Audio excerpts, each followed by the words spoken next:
El deseado de todas las gentes, capítulo 9, días de conflicto, parte 3. Desde el tiempo en que los padres de Jesús le encontraron en el templo, su conducta fue un misterio para ellos. No quería entrar en controversia, y sin embargo, su ejemplo era una lección constante. Parecía puesto aparte. Hallaba sus horas de felicidad cuando estaba a solas con la naturaleza y con Dios. Siempre que podía, se apartaba del escenario de su trabajo para ir a los campos a meditar en los verdes valles, para estar en comunión con Dios y en la ladera de la montaña o entre los árboles del bosque. La madrugada le encontraba con frecuencia en algún lugar aislado, meditando, escudriñando las escrituras u orando.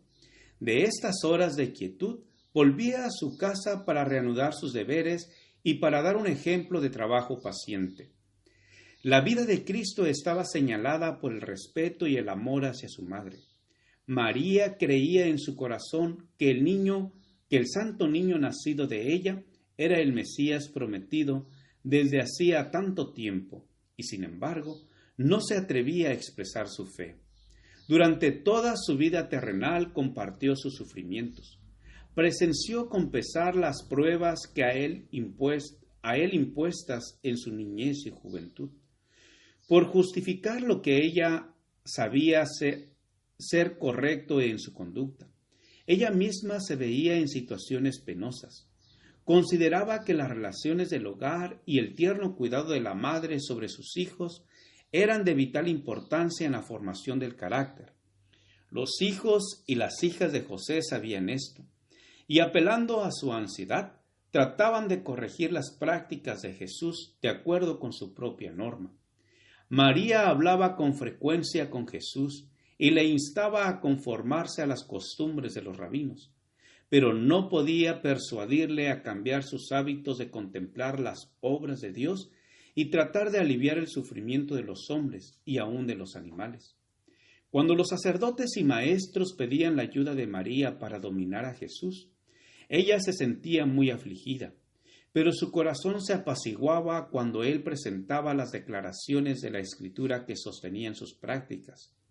A veces vacilaba entre Jesús y sus hermanos, que no creían que era el enviado de Dios, pero abundaban las evidencias de la divinidad de su carácter.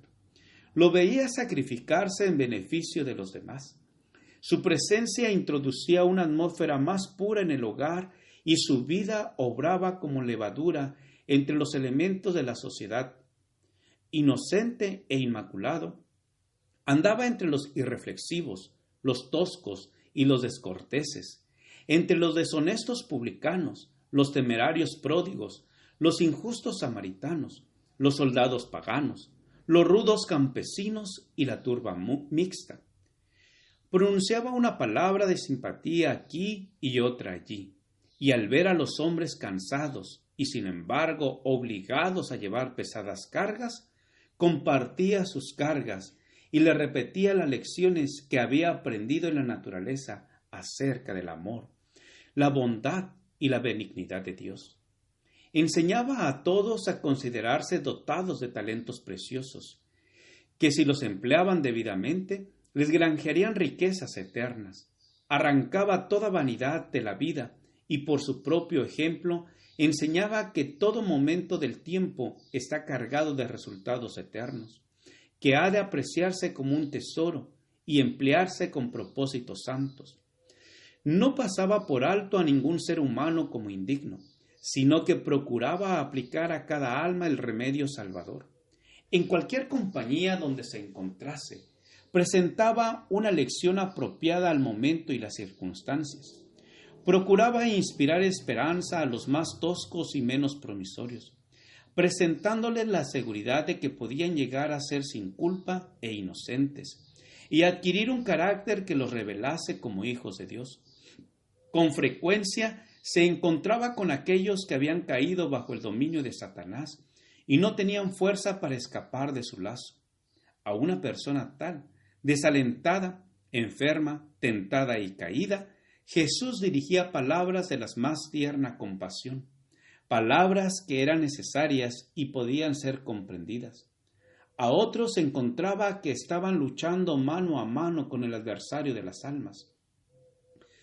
Los estimulaba a perseverar, asegurándoles que vencerían, porque los ángeles de Dios estaban de su parte y les darían la victoria. Los que eran así ayudados se convencían de que era un ser en quien podían confiar plenamente. Él no traicionaría los secretos que volcaban en su oído lleno de simpatía.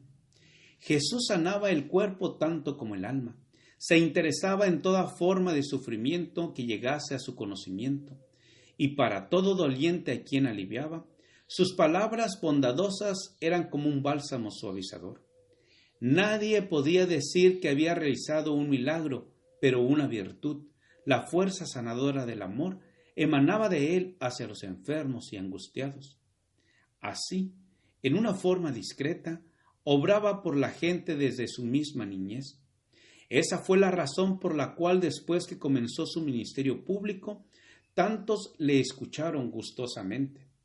Sin embargo, durante su niñez y su juventud y su edad viril, Jesús anduvo solo. En su pureza y fidelidad pisó solo el lagar, y ninguno del pueblo estuvo con él. Llevó el espantoso peso de la responsabilidad de salvar a los hombres.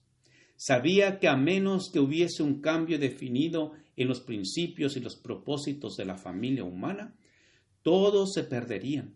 Era esto lo que pesaba sobre su alma, y nadie podía apreciar esa carga que descansaba sobre él. Lleno de un propósito intenso, llevó a cabo el designio de su vida, de ser él mismo la luz de los hombres. Gracias por escuchar este audio. Te invito a escuchar la siguiente parte. Jehová te bendiga y te guarde.